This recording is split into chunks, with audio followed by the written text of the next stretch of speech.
बिस्मिल्लाहिर्रहमानिर्रहीम। या नबी सलाम अलैका, या रसूल सलाम अलैका। इस्लाम था, इस्लाम है और इस्लाम, इसमें किसी को शक नहीं है।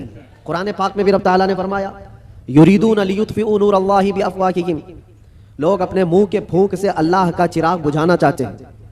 व यअबल्लाहु इल्ला अन युतिम्मा नूरह, और अल्लाह तबारक व तआला इस चीज़ को होने नहीं देगा, वो अपने नूर को मुकम्मल करके रहेगा।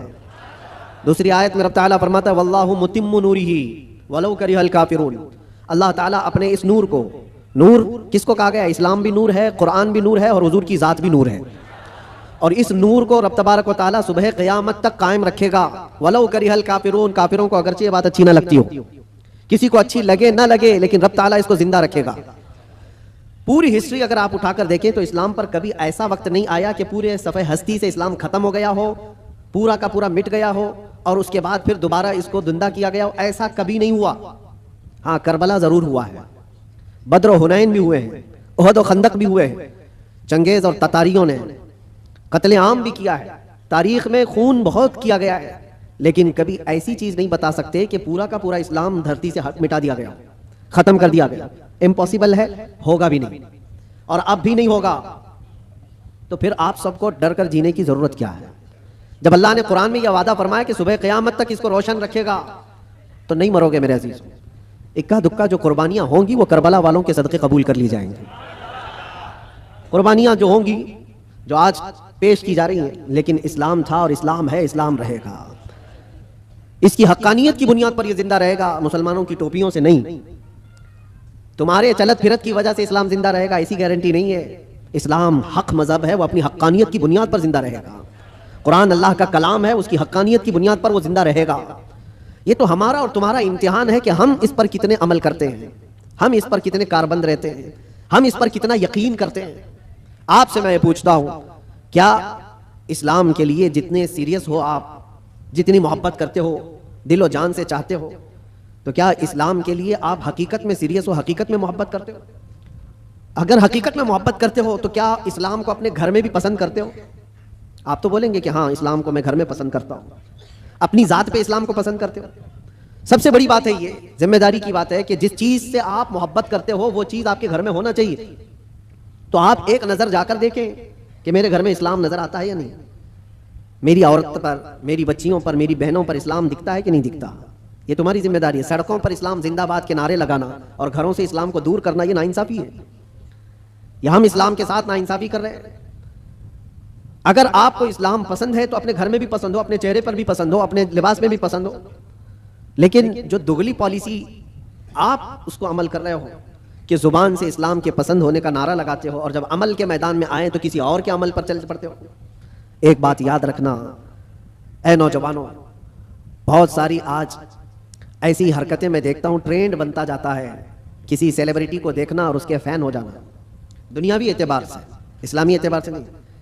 और नौजवानों ने नक्शे सब बदल डाले, कपड़े भी फाड़ कर पहनने लग गए, कानों में बालियां भी डाल ली, नथ आनी बाकी है और चूड़ियां पहनना भी बाकी है। लेकिन तकरीबन जो कोई पर्दे सीमी में तुम्हें दिखाएगा, यानी टेलीविजन पर कोई बहुत ज्यादा मुजरे करके दिखाएगा, वो तुम्हारा आइडियल बन जाता है, उसकी हरकतों पर अमल करने लग जाते हो। मैं फलां एक्टर का फैन हूं, कोई लड़की कहती है फलां एक्ट्रेस की फैन है, और सब कुछ वही चाहिए, कपड़े भी वही, किरदार भी वही, नाक नक्शा भी वही, सारी चीजें। एक बात याद रखना, जिसके अखलाक पर तुम अमल करके दुनिया में फैशनेबल कहलाना चाह रहे हो, वो तुम्हें कभी देखने नहीं आता, कभी नहीं देखने आता। तुम चाहे यहां से चीखते रहो, चिल्लाते रहो, मैं तुम्हारा फैन हूं, उसको पता भी चलता है नहीं पता, क्या मालूम। खामखा किसी के पीछे भागे भागे फिर रहे हो, वो कभी नहीं देखता कि मेरी तरह कपड़ा पहन रहा है, मेरी तरह चेहरा बना रहा है, मेरी तरह बाल का स्टाइल रखता है, कभी नहीं देखता। लेकिन एक बात याद रखो, ताजदारे मदीना रसूल करीम सल्लल्लाहु अलैहि वसल्लम के अखलाक पर जो अमल करता है, कसम खुदा की दुनिया के किसी भी कोने में रहो, आमिना के लाल तुम्हें मुलाहिजा फरमा रहे हैं, रसूल पाक सल्लल्लाहु तआला अलैहि वसल्लम तुम्हें देख रहे हैं।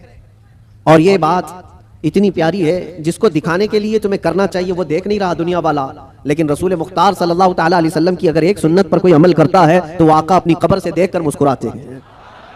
तुम्हारे अमाल उनके पास हर जुमेरात पेश किए जाते हैं, हर जुमेरात को उम्मत के अमाल हुजूर के पास पेश किए जाते हैं। हुजूर पाक सल्लल्लाहु अलैहि वसल्लम फरमाते हैं मैं अपने हर उम्मती को उसके बाप के नाम से पहचानता हूँ, हर उम्मती को उसके बाप के नाम से पहचानता हूँ। अब आप सोचो, कल जुमेरात है, हुजूर पाक सल्लल्लाहु अलैहि वसल्लम की बारगाह में फिर फरिश्ते हमारे हफ्ते भर के अमाल लेकर जा रहे होंगे और सारी खबरें वहां पर पहुंचती हैं। अल्लाह के नबी सल्लल्लाहु ताला अलैहि वसल्लम फरमाते हैं अगर अच्छे अमाल मेरे पास आए तो मैं खुश हो जाता हूँ, अल्लाह का शुक्र बजा लाता हूँ, और बुरे अमाल मुझ तक पहुंचाए जाते हैं तो गम होता है और मैं इस्तिग़फ़ार करता हूँ। कितने ज़माने तक हुजूर पाक सल्लल्लाहु अलैहि वसल्लम को गम पहुंचाते रहोगे, कब तक? इसीलिए मेरे अजीज़ों, आज के दौर में ख़ास तौर पर ऐसे जो हालात आते हैं, ईद, बकरीद, मीलाद या जो भी ओकेशंस आते हैं, इसमें तुम्हारी जिम्मेदारियां बढ़ जाती हैं। तुम्हारे अखलाक और किरदार पर पूरी दुनिया नजर रखती है, हर एक देखना चाहती है, और हकीकत में देखा जाए तो तुम हुजूर पाक सल्लल्लाहु ताला अलैहि वसल्लम के तर्जुमान हो। तुम्हारे अखलाक देखकर लोग हुजूर को पढ़ने की कोशिश करें। नबी पाक सल्लल्लाहु ताला अलैहि वसल्लम तक पहुंचाने के लिए आप जरिया हो। आपके चलने फिरने के अंदाज, आपके लोगों से बात करने के अंदाज, ये सारी चीजें देख करके दुनिया हुजूर पाक सल्लल्लाहु अलैहि वसल्लम को पढ़ना चाहती है कि उनके गुलामों में 1400 साल के बाद ये जब अखलाक है तो उस नबी के अखलाक का हाल क्या हो। तो तुम्हारी जिम्मेदारी बढ़ जाती है जुबान को पाक करना, लोगों से मुलाकात के अंदाज को बदलना। अजीज़ान गिरामी वक़ार, नौजवानों पर आज बहुत सारी जिम्मेदारियां हैं। एक बात मैं आपको बताऊं, एक प्रोपेगेंडा जो फैलाया गया है, मुसलमान सख्त होता है, मुसलमान खूनी होता है, कातिल होता है, आतंकी होता है, या फिर लूट मार चोरी, हर तरह की चीजें इसके ऊपर थोप दी गई हैं। यूरोप की दुनिया में भी ये बहुत फैलाया गया है ताकि डर के मारे कोई इस्लाम को पढ़ना भी ना चाहे। तकरीबन आज से 13-14 साल पहले की बात मैं आपको बता रहा हूँ, उससे भी ज्यादा पहले अफगानिस्तान में जब हालात बहुत खराब थे, वहां पर नेटो की सारी फौजें उतरी हुई थी, एक बड़ी जंग चल रही थी। उस वक्त अमेरिका की रहने वाली एक न्यूज रिपोर्टर लेडी है, औरत है, वो हालात का मुआयना करने के लिए अफगान आई थी। वो कहती है कई दिनों तक मैं अलग अलग इलाकों में जाकर के रिपोर्टिंग करती थी और वापस शाम में अपनी जगह पर आ जाती, अपनी क़यामगाह पर आ जाती। एक बार ऐसा हुआ कि एक इलाके में मैं पहुंची और वहां से तनहा आ रही थी, तो जो फौजी थे कुछ जो वहां तैनात थे, महीनों से वो जंग के मैदान में उतरे हुए फौजी, लेकिन उस इलाके के फौजी नहीं, नेटो के फौजी, जिसमें तकरीबन 45 कंट्रीज के फौजी थे, यूरोप के सबके। उन फौजियों में से 2 फौजियों ने इसको पकड़ लिया, इस औरत को, और इसके साथ कुछ गलत करने के इरादे से वो एक अंधेरी जगह पर उसको खींच रहे थे, ले जा रहे थे। शाम का वक्त था। इत्तेफाक ऐसा कि 2 नौजवान मस्जिद की तरफ जा रहे थे, मोमिनीन में से 2 नौजवान वहां से गुजर रहे थे। तो वो 2 नौजवानों ने अचानक जब ये हालत देखी कि एक खातून को जोर जबरदस्ती पकड़ करके कुछ लोग घसीट रहे हैं, तो उन्होंने आवाज लगाई और ताकतवर पठान लोग थे, हमला आवर हुए। तो फौजी चूंकि गलत नीयत से उसके साथ बदतमीजी कर रहे थे, छोड़ करके भाग गए जब तक उस औरत के कपड़े उपड़े फटे हुए थे, हालत बुरी थी। लेकिन ये 2 नौजवान मुसलमान थे, दाढ़ी टोपी वाले, उस खातून को वहां से आजाद कराया और अपने तरफ ले लिया, अपने पास ले लिया। ये खातून कहती है कि मुझे तो ज्यादा डर लग गया कि ये वहशी मुसलमानों के हाथ में आ गई, अब पता नहीं क्या करेंगे, सीधे ज़बह करते हैं लोग। क्योंकि बचपन से प्रोपेगेंडा दिमाग में था, अमेरिका की रहने वाली, उसके दिमाग में यही सारी चीजें भरी गई थी, मुसलमान सख्त होता है, कातिल होता है, आतंकी होता है, लुटेरा होता है, न जाने क्या क्या चीजें फैलाई गई हैं। वो डरी हुई थी औरत, क्या पता नहीं, वो तो फौजियों के हाथ में थी, वो अपनी जिस्मानी ख्वाहिश पूरी करके छोड़ देते, लेकिन ये लोग तो बहुत खतरनाक किस्म के लोग हैं, ये तो सीधे ज़बह कर देते हैं, खून बहा देते हैं। डरी सहमी हुई उन 2 नौजवानों के हाथ में तो आ गई, लेकिन वो 2 नौजवान लेकर गए एक कमरे में, इस खातून को बंद कर दिया और ताला लगा दिया, बंद कर दिया। ये डरी थी शायद मेरी मौत का कोई परवाना आने वाला है, या कुछ भी मेरे साथ किया जा सकता है, या हो सकता है मुझे किडनैप करके हमारे मुल्क से कुछ मेरे बदले में मांगने वाले हो। तरह तरह के ख्यालात आ रहे थे। वो न्यूज रिपोर्टर है, कहती रात हुई तो अचानक दरवाजा खुला, और पूरा दरवाजा नहीं खुला, बाहर ही से कोई बड़ी थाल जिसमें खाना पानी सब कुछ था, अंदर उन्होंने ढकेल दिया और कपड़ों का एक जोड़ा भी अंदर पहुंचा दिया, और फिर दरवाजा बंद कर लिया। मुझे जो जरूरत थी वो खाने पीने की थी, कपड़े बदलने की थी, कपड़े फटे हुए थे, मैंने कपड़े भी तब्दील कर लिए, खाना पानी भी हो गया। दूसरे दिन भी बराबर वक्त पर दरवाजा थोड़ा सा खुलता और खाना आ जाता, फिर बंद हो जाता, जो जरूरत की चीज थी। लेकिन कोई जवान अंदर नहीं आ रहा है, कोई जवान अंदर नहीं आता, दरवाजा बाहर से बंद होता है। शाम हो गई, 2 दिन वहां पर उसने गुजारे। उसके बाद वो कहती है कि उसके सिफारत खाने के लोग, उसके एम्बेसी के जिम्मेदार लोग आए उन नौजवानों के साथ। जब दरवाजा खोला और उनकी जुबान में, उसी औरत की जुबान में बात किया और कहा कि हम तुम्हारे सिफारत खाने से आए हैं, इन नौजवानों ने आकर हमें ये इत्तला दी कि फला मुल्क की इस तरह की एक खातून मजलूम थी, हमने उसको पनाह दिया है, उसकी हिफाजत की है, आप आए, अपनी औरत को ले जाएं और उसके मुल्क तक सही सलामत पहुंचाएं। सिफारत खाने के जिम्मेदार लोग आए, उस खातून को सारा वाकया बताया कि इन नौजवानों ने तेरे लिए गायबाना तौर पर क्या मेहनत की। उसका दिमाग पूरा अलग तरीके से चलने लगा कि मैंने बचपन से सुना है ये मुसलमान वहशी होते हैं, आतंकी होते हैं, कातिल होते हैं, लुटेरे होते हैं, ये तो कदम भी नहीं रखते मेरे कमरे में। मैं भी औरत हूँ, खूबसूरत हूँ, जिस्म मेरे पास है, लेकिन कभी इन्होंने देखा भी नहीं मुझको। 3 दिन उनके पास गुजारी और उसके बाद जब सिफारत खाने के लोग जिम्मेदार आए और उसको आज़ाद करवाया, वहां से ले जाकर के वो उसके वतन तक पहुंचाया। वहां जाने के बाद उस खातून ने जो रिपोर्ट तैयार की, पूरी अपने सफर की रुदात लिखी, सारा सफर लिखा और इस हादसे को भी लिखा और फिर ऐलान किया, जो मुझे पढ़ते हैं, जो मुझे सुनते हैं, वो गवाह हो जाए कि मैं इस्लाम को कबूल करती हूँ। इससे बेहतर मेरी इज्जत की हिफाजत मुझे कहीं और नजर नहीं आती। इसलिए कि औरतों की असल हिफाजत और उनकी इज्जतों की देखभाल अल्लाह करीम ने जो फरमाया और उसके नबी रसूल करीम सल्लल्लाहु अलैहि वसल्लम ने जो फरमाया, वो आज भी ईमान वालों के अंदर मौजूद है। नौजवानों, तुम्हारे अखलाक लोगों के लिए रसूल पाक का तर्जुमानी का काम करते हैं, उनके एम्बेसडर हुआ। और खास तौर पर रमजान में आप देखना, कई मोहल्लों में जहां तुम्हारी शब्बाशी हो रही होती है, रात की रौनकें, और इस शहर में खास तौर पर जो चकाचौंध रोशनी है, इसको देखने के लिए बहुत सारे लोग आते हैं, बल्कि दूसरे ही ज्यादा आते हैं। हो सकता है खाने पीने आते हो, मौज मस्ती भी मकसद हो सकती है, लेकिन मेरे अजीजों, इन दिनों में तुम्हारे अखलाक व किरदार बहुत अहमियत के हामिल होते हैं। इस वक्त तुम हुजूर पाक सल्लल्लाहु अलैहि वसल्लम के रिप्रेजेंटेटिव हो। रमजान को इस तरह से गुजार करके दिखाओ कि आज भी हमारे अंदर स्पिरिचुअलिटी, रूहानियत कैसी है। हम खाने पीने के लिए पूरी रात गुजारने वाले लोग ही नहीं हैं। खाना पीना तो जिंदगी का एक छोटा सा हिस्सा है। हम आए हैं यहाँ अपने रब को राजी करने के लिए। इस्लाम का ये अजीम मैसेज और इस्लाम का ये अजीम पैगाम पहुंचाने का जरिया है। कितने ऐसे लोग हैं जो हमसे रब्ता करते हैं। मेरे अजीजों, सच बताऊं, जो हमारे दीन में नहीं है वो प्यासे हैं बहुत सारे लोग, मर्द हजरात भी, औरतें भी, लड़के भी और लड़कियां भी। दूर दराज से वो किसी न किसी तरह से कांटेक्ट करने की कोशिश करते हैं कि हमारी रूह बहुत प्यासी है, हमारी रूह बहुत प्यासी है। और हम अपनी रूह की सैराबी ढूंढते ढूंढते उम्र बिता चुके हैं, लेकिन हमने आपके बयान सुने या फिर इस्लाम की ये सारी चीजें देखी हैं तो रूह को सुकून सा नजर आता है, सुकून सा नजर आता है। उन लोगों को जो आत्मा की शांति कहीं नहीं मिलती, मेरा चैलेंज है, वो रब्बे जुल जलाल के सजदे में उन्हें सारा सुकून मिल जाएगा। इसलिए कि बनाया हुआ पालनहार हकीकी का ये जिस्म है, अल्लाह का बनाया हुआ ये जिस्म है। और उसी ने कुरान में ये फरमाया, अला बिज़िक्रिल्लाहि तत्मइन्नुल कुलूब, आगाह हो जाओ, अल्लाह के जिक्र में ही तुम्हारे दिलों का सुकून है, अल्लाह के जिक्र में तुम्हारे दिलों का इत्मीनान है। और ये इत्मीनान करने के लिए तो रमजान है। आप देखना, यहां से उसी आदमी का भागने का मन करता है मस्जिद से जिसका दिल काला हो चुका होता है, जिसका दिल पत्थर से सख्त हो गया हो। वो गिन रहा होता है, घड़ी की सुइयां देख रहा होता है कि कब उठूं यहां से भागूं। लेकिन जिसका दिल अल्लाह से लग गया है, वो तो जोहर के बाद असर का इंतजार कर रहा होता है। क्योंकि हदीस पाक में हुजूर सल्लल्लाहु अलैहि वसल्लम ने ये फरमाया है कि 7 लोग ऐसे हैं जिनको कयामत के दिन भी अल्लाह अपने अर्श का साया अता फरमाएगा। वो 7 लोगों में से एक ऐसा आदमी है, रजुलुन तअल्लक़ क़ल्बुहु बिल मसाजिद, ऐसा आदमी जिसका दिल हमेशा मस्जिद में लटका हुआ रहता है। दिलों का सुकून रब्बे जुल जलाल के हुजूर है, और ये पूरी दुनिया को बताने की भी जरूरत है। आज नफ्सा नफ्सी का दौर है, मादियत परस्ती है। लोग आज चाहे वो जितने भी चमत्कार देख करके भागें, लेकिन मेरा एक यकीन है मेरे अजीजों, रूह का सुकून उन्हें कहीं नहीं मिलता। पैसे भी बर्बाद किए हुए बहुत सारे लोग हैं, दौलत को बेहिसाब खर्च करके अपना आराम ढूंढने वालों को भी मैं जानता हूं, लेकिन फिर भी उनको वो रूहानी सुकून नहीं मिलता। क्योंकि हमें यकीन है कि ये पूरी जो बॉडी है, ये पूरा जो जिस्म है, किसी और ने नहीं बनाया, अल्लाह रब्बुल इज्जत ने बनाया, और वही बेहतर जानता है। और उसी की तरफ से अगर कल्ब को सुकून मिला तो मिल सकता है, बाकी कोई ताकत तुम्हें सुकून नहीं दे सकती, कोई ताकत नहीं।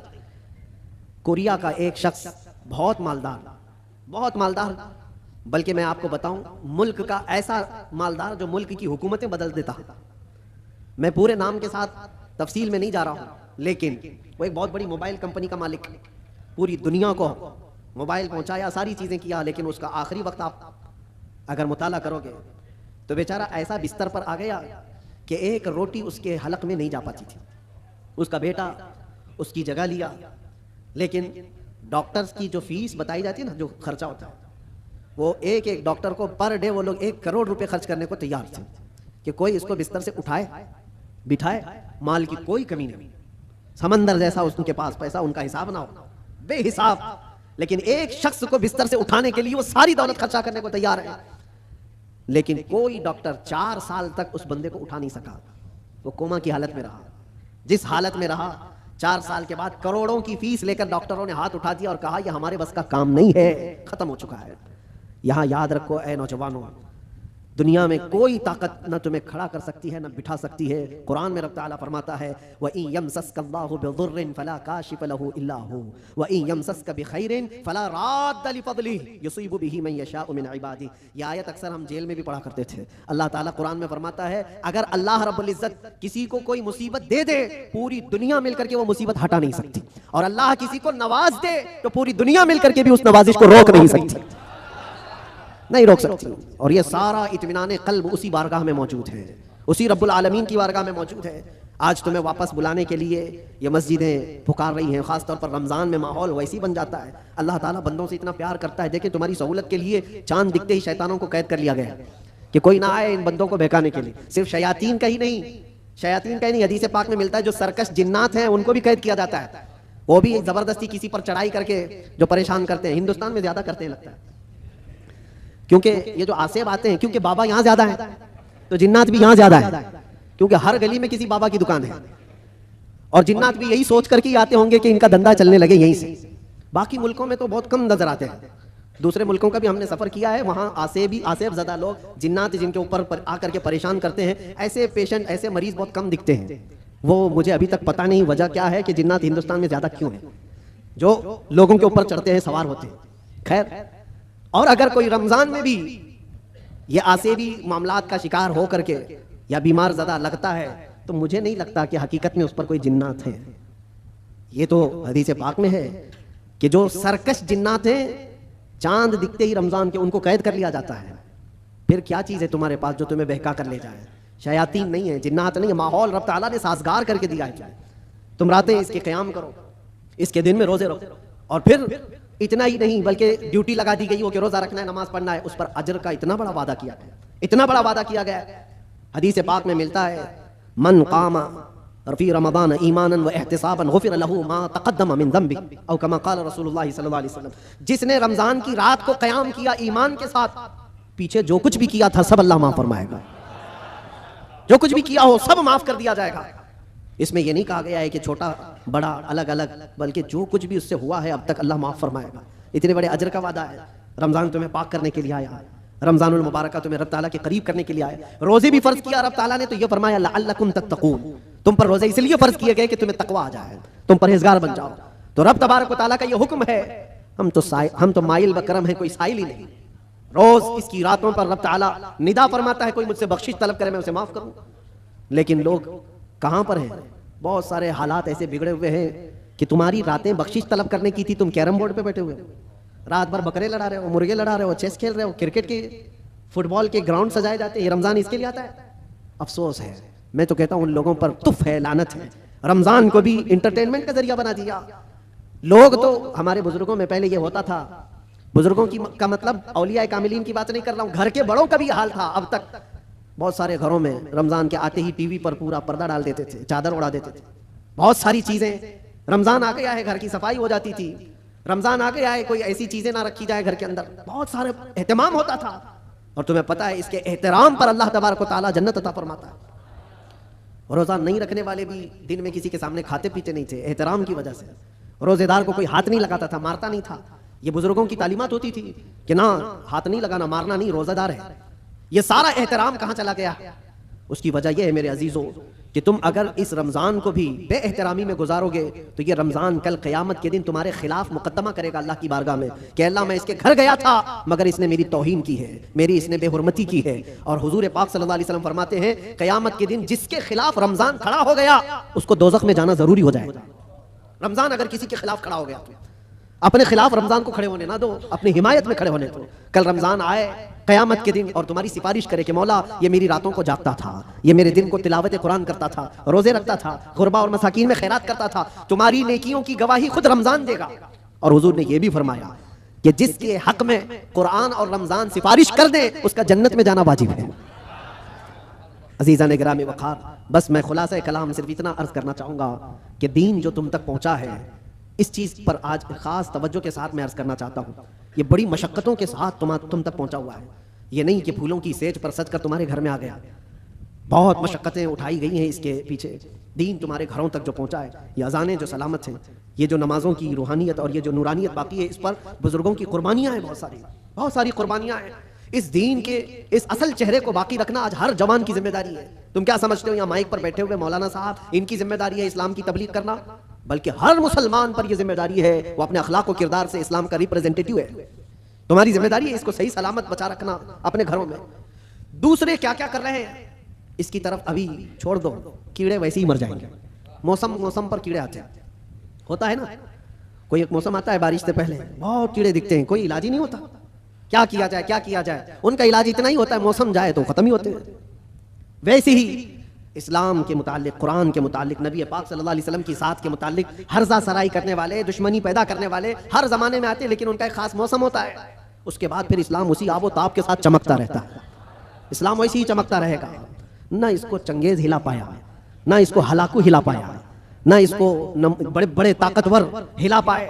50 लाख लोगों का जिसने कत्ल किया, चंगेज वगैरह जो तारीख आप देखें, 50 लाख से ज्यादा लोगों का कत्ल जिन्होंने किया, यही सोच करके किया था ना इस धरती से पूरा मिटा दिया जाए, सफहस्ती से खत्म कर दिया जाए। हैरत की बात है, जिस फौज ने बगदाद पर हमला किया था वही फौज दायरा इस्लाम में दाखिल हुई थी। जिसको इकबाल ने कहा था हरम को मिल गए पासबां सनम खाने से, हरम को मिल गए पासबां सनम खाने से। रब तबारक व तआला उन्हीं के दरमियान ईमान की हिदायत अता फरमा दी। ये होता रहेगा, ये इस्लाम का लहलहाता हुआ पौधा सलामत रहेगा। और लोग जिस तरह के आज हालात, जो इन्वायरमेंट क्रिएट किया गया है, इससे तुम्हारा इम्तिहान है, तुम घबरा करके अब तुम क्या चाहते हो। एक सवाल मैं करता हूं, इस्लाम में हो तो इस बात पर तुम्हें कभी गिल्टी फील होता है? कभी शर्म महसूस होती है? कभी शर्म महसूस होती है कि मैं मुसलमान हूं? नहीं शर्म आती है तो फिर टोपी क्यों छुपाते हो? अगर शर्म नहीं आती है तो फिर दाढ़ी क्यों निकाल फेंकते हो? क्यों? अगर तुम्हें इस्लाम पर कायम रहने में फख्र महसूस होता है तो खुल करके इस्लाम पर अमल करो, खुल करके। इस्लाम किसी जराइम पेशा लोगों का अड्डा नहीं है, पूरी दुनिया को अच्छे अखलाक सिखाने वाला एक मुकम्मल दीन है। पूरी दुनिया को अखलाक सिखाने वाला यह दीन है। तो मुझे शक क्यों है इस बात पर? बहुत सारे लोग अभी आए काएं करते हुए न्यूट्रल बनते हैं। मैं देख रहा हूं जब कभी कोई सवाल आ जाए तो कुछ दानिश्वर बन करके बैठते हैं और फिर एक न्यूट्रल बातें, एक सेक्युलर बातें करते हुए वो ये महसूस कराने की कोशिश करते हैं कि हम ये नहीं समझते, इस्लाम में ये चीज़ नहीं है, वो चीज़ नहीं है, ये बुजुर्ग इस्लाम में नहीं, वो बुजुर्ग इस्लाम में नहीं। सिर्फ इसलिए वो कर रहे हैं कि दूसरों को कुछ खुश करें। उन बेवकूफ़ों को मैं बताना चाहता हूं जो कुर्सियों पर बैठकर डिबेट करते हैं और सेक्युलर बनने की कोशिश करते हैं। याद रखो, तुम अपनी नाक काट करके भी नीचे रखोगे तो वो कभी राजी नहीं होने वाले, कभी राजी नहीं होंगे। 10 लाख साल भी तुम पुकार करके उनकी जूतियां चाटते रहो, राजी नहीं होंगे। राजी करना है तो अल्लाह और उसके रसूल को राजी करो। हम जिसके लिए दुनिया में आए हैं, हम जिसके लिए दुनिया में आए हैं, हमें अल्लाह तबारक व तआला ने हुक्म क्या फरमाया? वमा उमिरू इल्ला लियअबुदुल्लाह मुखलिसीन लहुद्दीन। लोगों को यह हुक्म नहीं दिया गया मगर सिर्फ इतना कि इबादत करें तो सिर्फ अल्लाह की रजा के लिए, लोगों को दिखाने के लिए नहीं। वो कभी दुनिया राजी नहीं होगी। यार एक बात याद रखिए, कभी राजी नहीं होगी। तुम चाहे जिस तरह के भी बन जाओ, दुनिया तुमसे राजी नहीं होगी। हम बचपन में एक चीज पढ़ते थे, एक शोहर और बीवी गधा लेकर जा रहे थे। शोहर अपनी बीवी को बिठाया गधे पर और लेकर चल रहा था। बेचारा लेडीज फर्स्ट वाले फार्मूले पर अमल कर रहा था कि पहले औरतों को होना चाहिए, लेकिन मोहल्ला छोड़ने वाला थोड़ी ना है। कट्टे पे बैठे हुए सब कमेंट पास करने लगे, जोरू का गुलाम जा रहा है, बीवी का गुलाम जा रहा है। एक हकीकत चीज है। और ये सुन करके उसको बहुत बुरा लगा, उसकी औरत को उतार दिया, तू उतर जा मैं बैठूंगा। वो बैठ गया, औरत उसका रस्सी पकड़ करके चलने लगी। आगे गया था, दूसरे मोहल्ले वालों ने पुकार कर कहा, जालिम आदमी औरत को चला रहा है, खुद बैठा हुआ है। उसके बाद उसने कहा कि रहने दो, दोनों बैठ जाते हैं। दोनों बैठ गए तो तीसरा एक मोहल्ला आया और कहा, कितने जालिम है, एक सवारी है, दो बैठे हुए हैं। वो बेचारा गधा झुका जा रहा है, उस पर रहम नहीं करते लोग। कहा कि दोनों उतर जाते हैं, खाली लेके चलते हैं। चौथे मोहल्ले वालों ने कहा, पागल लोग हैं, सवारी है फिर भी चल के जा रहे हैं। करे तो क्या करे आदमी, एक बैठे तो लोगों को तकलीफ, दो बैठे तो लोगों को तकलीफ, ना बैठो तो तकलीफ। ये कोई एक लतीफा नहीं, दुनिया का मिजाज यही है। तुम टोपी पहनो तो तकलीफ, दाढ़ी रखो तो तकलीफ, सब निकाल कर नंगे फिरो तो भी तकलीफ। दुनिया कभी तुमसे राजी नहीं होती। हाँ, एक फार्मूला याद रखो, जैसे हो तैसे हो, फटे पुराने कपड़े ही क्यों ना हो, एक सजदा करो मौला राजी हो जाता है। एक सजदा करो मौला राजी हो जाता है। इसी को इकबाल ने कहा था, वो एक सजदा जिसे तू गिरा समझता है, 1000 सजदों से देता है आदमी को नजात। जगह जगह झुकने से तो बेहतर है, लोगों को राजी करने से तो बेहतर है कि मौला को राजी करूं। इसलिए कि कुरान में क्या पढ़ा है आपने, इन्ना लिल्लाहि व इन्ना इलैहि, जिसका तर्जुमा क्या होता है, हम अल्लाह के लिए हैं और अल्लाह ही की तरफ लौटने वाले। हर मरने वाले के देख करके पढ़ते हैं कि नहीं पढ़ते? इसका मतलब क्या है, हम अल्लाह ही के लिए हैं और अल्लाह ही की तरफ लौटने वाले। कुरान में कितनी जगह अल्लाह ने फरमाया व इलैहि तुरजऊन व इलैहि नुशूर, तुम उसी की तरफ फेरे जाओगे, उसी की तरफ जमा किए जाओगे। जब तुम्हारा अकीदा ये है कि जाना एक ही जगह है, तो अरे गहरे नत्थु खेरे को मनाने की क्या जरूरत? जिसकी बारगाह में सारा फैसला होना है उसी को राजी करते हैं, और वो राजी बहुत जल्दी होता है। दुनिया जल्दी राजी नहीं होती। इनके साथ क्या क्या नहीं करते हैं। हमने देखा बेचारे 40-40 साल पार्टी में थे, उसके बाद फिर निकाल कर उनको फेंक दिया गया और उनको पता नहीं कौन सी मंडली में बिठा दिया गया। ये दुनिया है, तुम्हारी खिदमतों को नहीं देखती। एक दिन अगर तुमसे कोई बुराई हुई तो पिछले 40 सालों पर पानी डाल दिया जाता है। और वो रहमान है, वो रहमान है, जिसकी एक मिसाल मैं आपको बताऊं। मसनवी शरीफ में मौलाना रौम फरमाते हैं, जन्नतुल बकी में एक 80 साल का बूढ़ा रो रहा था। कौन था ये? बांसुरी बजाता था, लोगों को अपनी सुरीली आवाज से बजा बजा करके धुन में मस्त करता था। इस पर लोग उसको पैसे देते थे। जिंदगी पूरी गुजरी इसी में, ये बजाने में। और जब बांसुरी बजाता था तो बेहतरीन लय थी उसके पास, बेहतरीन तर्ज थी, और उस पर लोग वाह वाह करते थे, पैसे देते थे। लेकिन कब तक बजाएगा? जब बूढ़ा हुआ तो सांस फूलने लगी, अब वो लय टूट जाती थी, भद्दी लगने लगी। लोग तो सुनते भी नहीं थे, उल्टी सीधी बातें करते थे कि बूढ़ा हो गया, अभी ये बजाता है, इससे तो होता भी नहीं है। लेकिन बेचारे के पास उसके अलावा कोई फन था भी नहीं।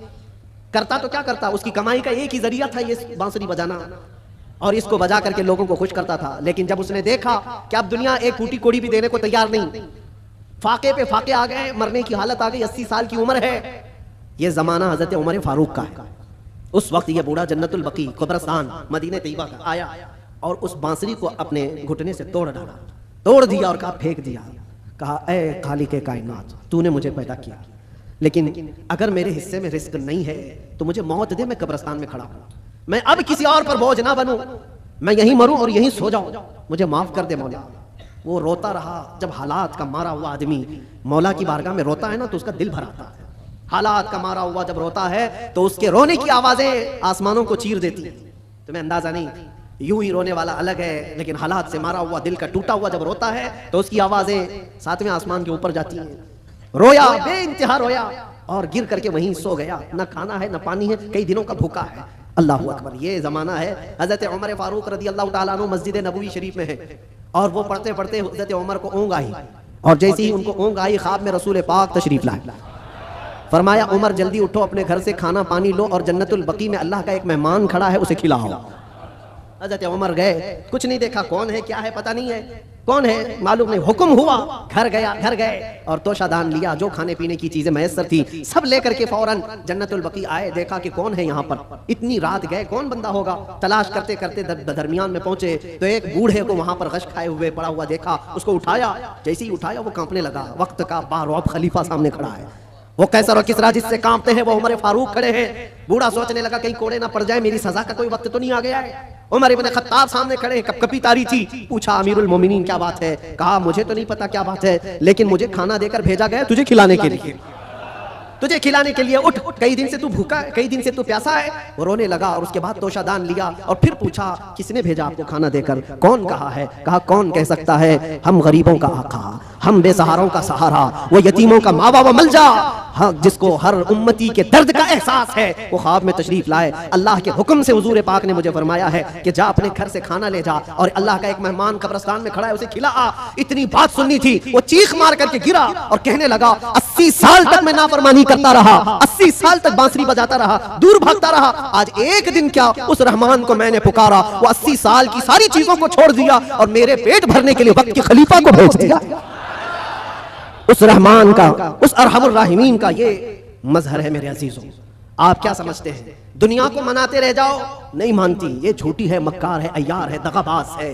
शहद दिखाए जहर पिलाए, कातिल डाइन शोहर कुछ, इस मुर्दार पे क्या ललचाए, दुनिया देखी भाली है। सुना जंगल रात अंधेरी छाई बदली काली है, सोने वालों जागते रहियो, चोरों की रखवाली है। आंख से काजल साफ चुरा ले, या वो चोर बला के हैं, तेरी गठरी ताकी है और तूने नींद निकाली है, वो तो निहायत सस्ता सौदा बेच रहे हैं जन्नत का, हम मुफलिस क्या मोल चुकाएं, अपना हाथ ही खाली है।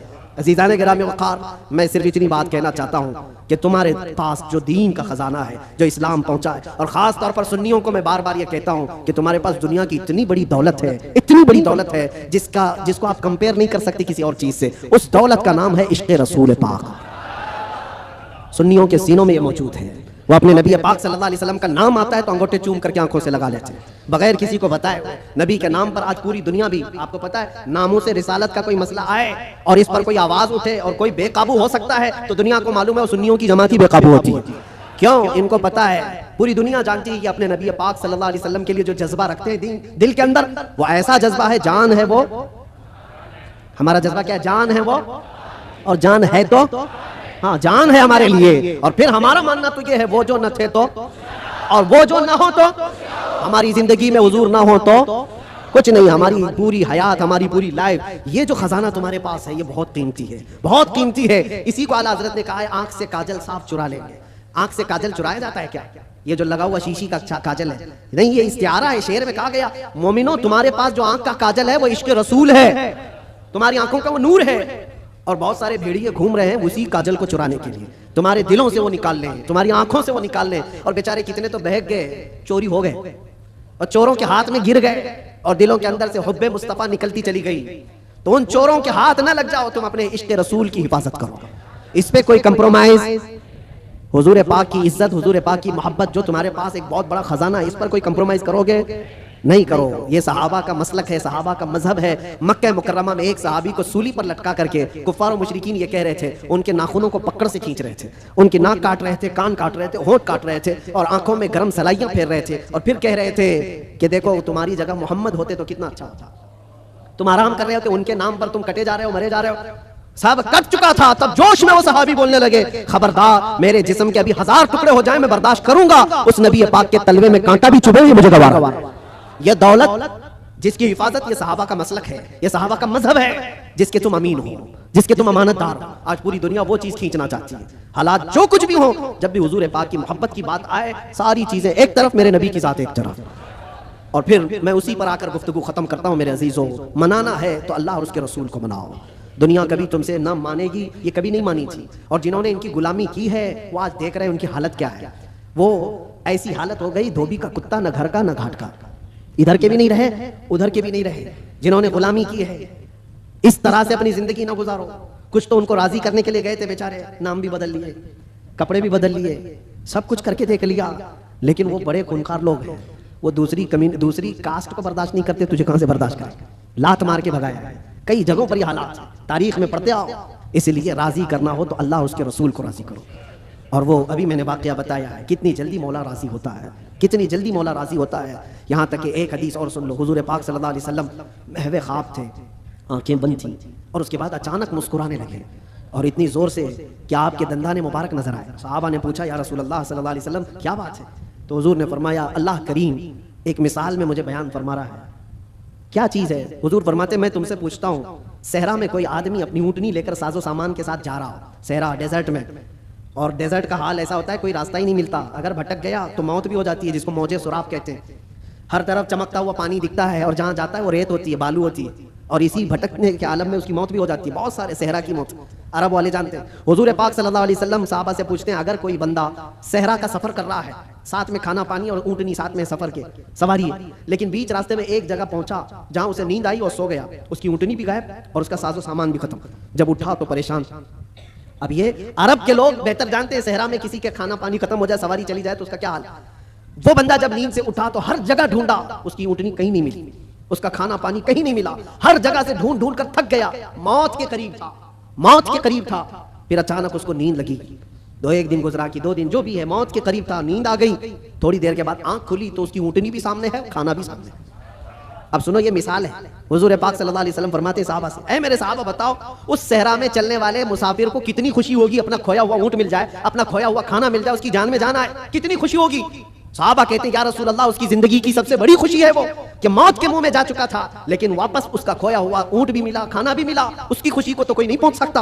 हुजूर पाक सल्लल्लाहु अलैहि वसल्लम फरमाते हैं, बिला तशबीह व बिला तमसील, ये मिसाल के लिए हुजूर ने फरमाया, ऐ मेरे सहाबा, जब एक बंदा भटक जाता है, गुनाहों में लग जाता है, और फिर जिस दिन वो तौबा करके वापस आता है, उस मुसाफिर को जितनी खुशी नहीं हुई, मौला को उससे ज्यादा खुशी होती है। मेरा भटका हुआ बंदा मेरे पास वापस आ गया है, मेरा भटका हुआ बंदा मेरे पास वापस आ गया। रब तबारक व तआला खुशी का इजहार फरमाता है। इसलिए नौजवानों, रब तबारक व तआला की रहमत तो तुम्हें थामने के लिए हमा वक्त है, हमा वक्त तैयार है, लेकिन आप इससे दौड़े दौड़े भाग करके इन रातों को अगर कैरम में, मुर्गे लड़ाने में, बकरे लड़ाने में और दुनिया भर के एंटरटेन में गुजारते हो तो ये कितनी बड़ी बदनसीबी है। उस रब तबारक व तआला के हुजूर हाजिर होकर के अपनी बख्शिश तलब करो। बस इसी के साथ मैं खात्मा करता हूं अपनी गुफ्तगू का। और एक बात, इस्लाम और दीन जो तुम्हारे घरों में, इसकी हिफाजत तुम्हारे कंधों पर है। हर घर में जिम्मेदारी है। अपने बच्चों को यह सिखा करके जाओ, दीन हमारे घर में जो आया है वो इंटरनेट से नहीं आया है। ये बुजुर्गाने दीन का फैज और करम है जो हम तक ये दीन पहुंचा है। उनके तौर तरीकों को जिंदा रखो। ये जो हमारी मस्जिदों में गाहे बगाहे ये प्रोग्राम है, रात के रमजानुल मुबारक की ता कराते हैं, शबे मीलाद, जो भी है, ये दीन का चेहरा बाकी रखने की कोशिश की गई है। इसको जिंदा रखना हमेशा, इसलिए कि इंटरनेट पर भी बहुत सारे चोर आए हुए हैं, नए नए चीजें ला करके तुम्हारे ईमान को लेना चाहते हैं। आंख से काजल साफ चुरा लेंगे। और ऐसे बहुत आए, हदीस नंबर ये, हदीस नंबर ये, हदीस नंबर ये, आयत नंबर ये, आयत नंबर ये, आयत नंबर ये। सामने नौजवान को ऐसा लगता है क्या रेफरेंस देता है, कितना दिमाग है इसका। उससे ज्यादा दिमाग तो वो मेडिकल स्टोर पे खड़ा हुआ बंदा है जिसको हर दवाई पता है कहाँ रहती है, चिट्ठी देखा सीधे जाके लाके देती है, उसका काम है, वो उसमें माहिर है। इस तरह से अगर किसी को सिर्फ और सिर्फ ये देख रहे हो कि सिर्फ रेफरेंस देता है, नंबर बोलता है, तो इसका मतलब ये नहीं है कि वो पूरे दीन का रिप्रेजेंटेटिव है। जरूरी नहीं। तुम तक अगर सहाबा व ताबईन की मोहब्बत सलामत है तो ये दीन का सही रास्ता है। इसलिए कि रब तबारक व तआला ने भी यही फरमाया है, दुआ यही करो उस रास्ते पर अल्लाह हमें चला जिस पर चलने वालों पर तूने इनाम नाजिल फरमाया। इनाम किस पर नाजिल हुआ है? सिद्दीक अकबर पर हुआ है, फारूक आजम पर हुआ है, उस्मान गनी पर हुआ है, हैदर कर्रार पर हुआ है। हसनैन के रास्ते पर चलने वाले पर इनाम नाजिल हुआ है। वो सहाबा ताबईन औलिया कामिलीन के रास्ते पर चलने वालों पर इनाम नाजिल हुआ है। उसी रास्ते का नाम गौस का रास्ता है, उसी रास्ते का नाम गरीब नवाज का रास्ता है, उसी रास्ते का नाम मसलक आला हजरत है। इससे इधर उधर आए बाएं ना करना। अल्लाह सलामत रखे दीन पाक को और इश्क़ रसूल को अपने घर में महफूज रखना है तो इस रास्ते की हिफाजत करो, इस रास्ते की हिफाजत करो, इस चेहरे की हिफाजत करो। अल्लाह करीम कहने सुनने से ज्यादा हमें अमल की तौफीक अता फरमाए। लब्बैक या रसूल अल्लाह, लब्बैक या रसूल अल्लाह। Viewers, Sunni Islamic fact channel को लाइक, शेयर और सब्सक्राइब कीजिए और बेल बटन को ज़रूर दबाएं ताकि आपको हमारे सभी वीडियोज़ मिलते रहे।